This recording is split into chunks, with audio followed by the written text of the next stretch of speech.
Oke, jadi pelaksanaan supervisi akademik di SMP Progresif Bumi Sholawat menggunakan seluruh area SMP Progresif Bumi Sholawat.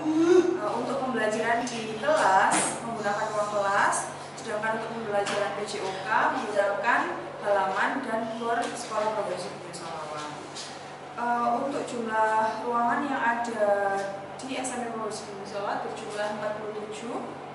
Dengan rincian 11 ruangan di lantai 1, 10 ruangan di lantai 2, 12 ruangan di lantai 3, dan 14 ruangan di lantai 4. Nah, untuk rincian masing-masing grade, masing-masing level, kelas 7 ada 15 kelas, kelas 8 ada 16 kelas, dan kelas 9 ada 16 kelas juga. Jadi, guru-guru diobservasi di kelas-kelas tersebut. Untuk waktu pelaksanaan sesuai dengan program supervisi masing-masing guru dan kelasnya juga sesuai dengan jadwal pelajaran semester 1. Untuk mekanisme pelaksanaan supervisi, jadi yang pertama diawali dengan sosialisasi program supervisi oleh tim supervisi saat group meeting. Semua guru hadir saat sosialisasi.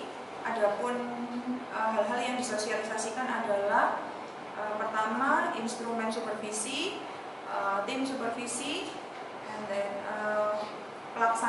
waktu pelaksanaan supervisi, dan teknis supervisi itu sendiri. Diharapkan setelah adanya sosialisasi program supervisi, guru-guru dapat mempersiapkan dalam tahap persiapan ini, mempersiapkan semaksimal mungkin skenario pembelajaran, media pembelajaran, serta metode yang digunakan agar performance saat supervisi dapat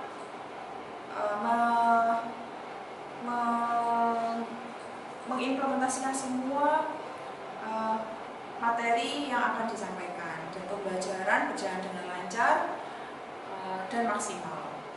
Setelah persiapan, kemudian guru yang disupervisi menemui supervisor dalam tahap pra-observasi atau pra-supervisi, yaitu interview, kemudian menunjukkan berkas pembelajaran, skenario pembelajaran.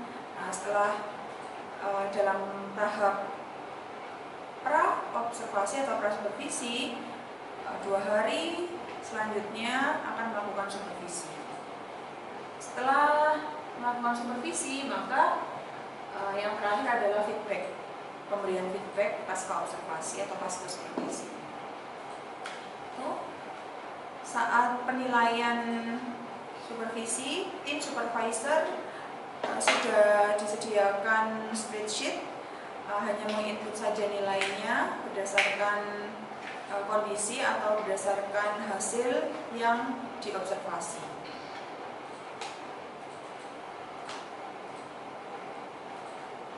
Untuk hasil, ini merupakan rekap hasil supervisi akademik semester 1 atau periode 1. Di sini ada nama guru, Teguh Pambudi, kelas yang diobservasi adalah Ar-Rasyid, skor yang didapat 3,55. Ini dia didapat dari total skor semua aspek atau semua indikator dalam instrumen supervisi, mulai dari manajemen kelas, kemudian performance, kemudian respon siswa,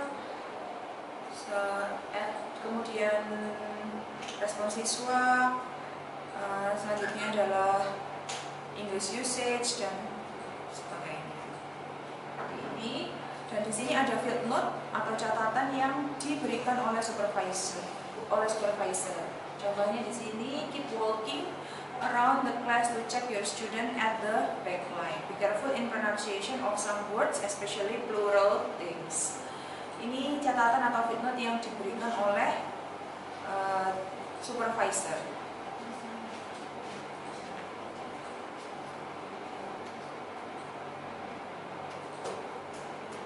Dari 100 guru yang diobservasi, maka kita analisis hasilnya dengan ketentuan ini.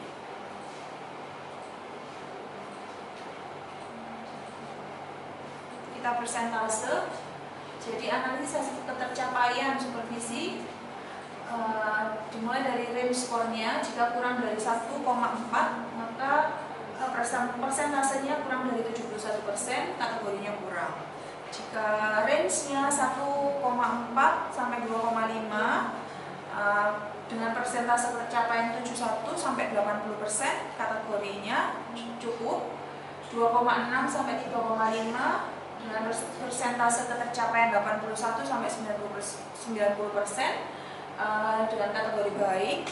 Dan jika lebih dari 3,5 poinnya dan persentasenya 91 sampai 100%, maka kategorinya sangat baik.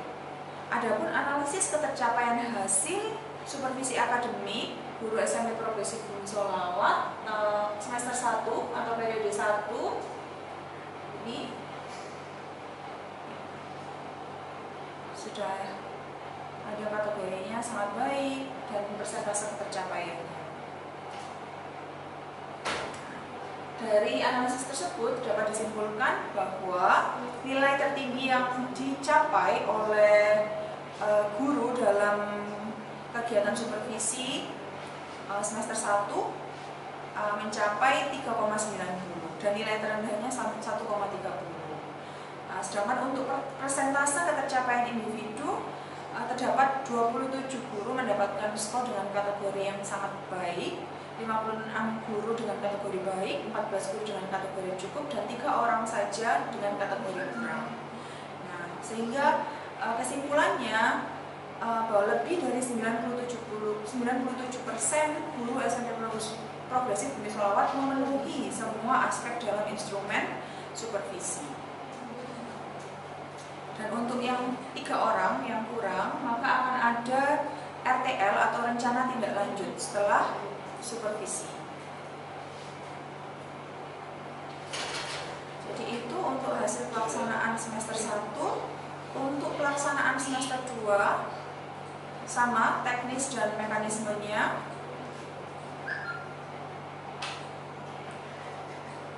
Hanya jadwalnya yang berubah, jadwal supervisinya dalam kurun waktu bulan Februari sampai November.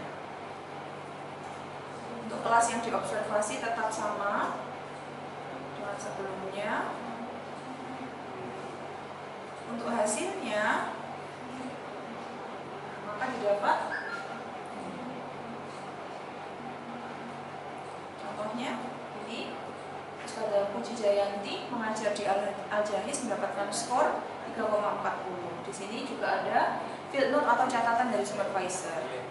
Sesuaikan situasi kelas dengan seperti atur pencahayaan. Beruntung kelasnya penilaian KD 4 sehingga semua fokus mengerjakan proyek masing-masing. Ini contohnya penilaian saat pembelajaran KD 4 atau keterampilan. Jadi ini rekap hasilnya, hasil supervisi, kemudian sudah dianalisis. Nah, untuk hasil analisisnya semester 2 yang tertinggi adalah Ustazah Puji Jayanti dengan kategori sangat baik ya, 91%. Jadi dapat disimpulkan juga lebih dari 97% guru SMP Progresif Bumi Sholawat memenuhi semua aspek dalam instrumen supervisi.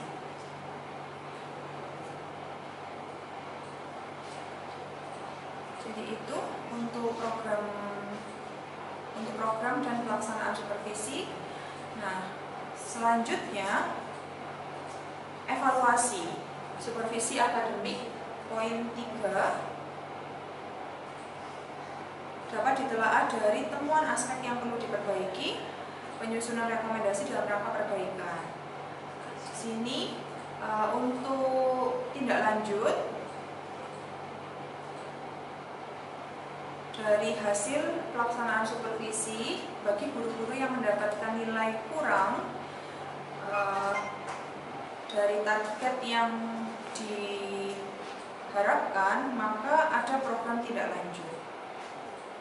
Program tindak lanjutnya berupa workshop, pelatihan, kemudian observasi di kelas lain. Jadi untuk menentukan program tindak lanjut, tim supervisi menganalisis ketercapaian hasil di setiap komponen. Jadi mulai dari manajemen kelas, dicari siapa saja yang kurang dalam manajemen kelasnya, kemudian penampilan guru juga seperti itu sama. Jadi kami menganalisis. Nah, setelah analisis hasil setiap komponen, kami tarik kesimpulan bahwa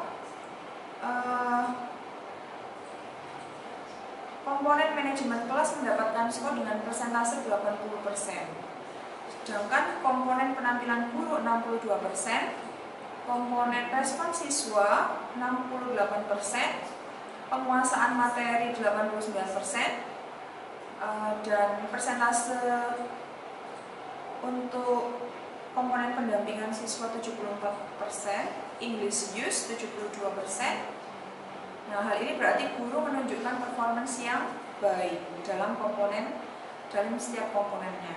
Nah, bagi guru-guru yang kurang, jadi sudah diidentifikasi dari setiap komponennya.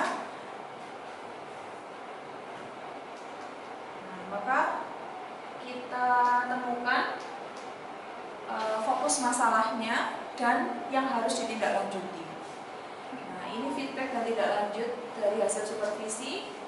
Nah, Ustadz Teguh ini kendala atau fokus masalahnya ada di aspek bahasa, pronunciation, dan kurang dalam pendampingan siswa. Maka tindak lanjut dari guru tersebut, yang pertama adalah diskusi dengan tim QA atau Quality Assurance dan MGMP dan forum MGMP Grade. Selain itu juga Ustadz Teguh harus lebih aktif. Ya, kami sarankan untuk lebih aktif lagi mobile, berkeliling di setiap kelompok, menjadi fasilitator dan mengecek pemahaman setiap anak, setiap individu. Contohnya lagi Ustazah Isnanur, ini fokus masalahnya ada di setting dan pengkondisian kelas. Jadi untuk tindak lanjutnya diskusi dengan tim QA dan MGMP Green. Ustazah Arin Fikriya fokus masalah atau kendalanya di manajemen kelas dan manajemen waktu. Untuk tindak lanjutnya bimbingan dengan kepala sekolah tentang manajemen kelas. Jadi ada pemanggilan oleh kepala sekolah. Kemudian Ustazah Arin juga harus mempelajari model-model pembelajaran serta mengikuti observasi pembelajaran dengan guru lain di kelas lain. Seperti itu. Jadi ini program tindak lanjut berdasarkan fokus masalahnya masing-masing. Setiap guru berbeda. Nah, selain itu untuk program tindak lanjut ini SMP Progresif Bumi Sholawat setiap semester juga mengadakan pelatihan atau workshop di masing-masing mapel. Ini untuk mengupgrade pengetahuan dan meningkatkan kemampuan profesionalitasnya sebagai guru.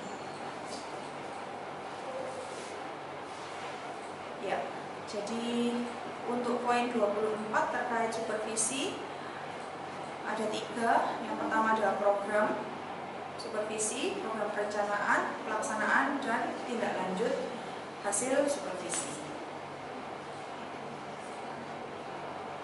Dan supervisi ini dilakukan setiap tahun ajaran seperti yang saya sampaikan.